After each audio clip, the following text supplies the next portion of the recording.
While fiction is always a welcome respite from the real world, for my third book of 2026, I jumped right back into the history of history. This time, I was inspired by current real-world events, namely the January 3rd capture of Nicolas Maduro by American forces. It was certainly not the first time that America grabbed a Latin American leader. Most recently, also on January 3rd, but in 1990. We're speaking, of course, about Manuel Noriega and that whole Panama episode, which is the subject of the book I jumped into, Panama, The Whole Story by Kevin Buckley. I was a sentient human in 1989 and 1990, and I remember the whole Panama thing going down. I did not, however, remember it as well as I thought I did. I knew that Noriega had worked for the U.S., but I didn't remember that he had also worked against the U.S. at the same time in his information wars. I remembered that he had been involved with the drug cartels, but I didn't remember exactly how that fit into everything.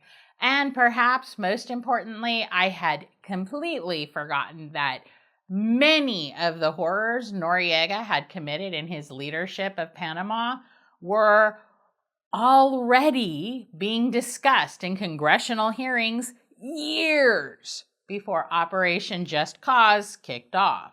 And I think this might be a common issue. The information is always out there. We just choose whether or not to absorb it.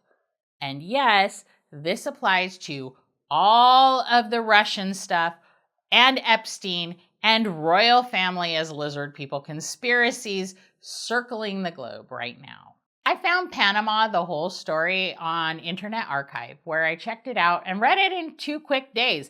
It is extremely readable.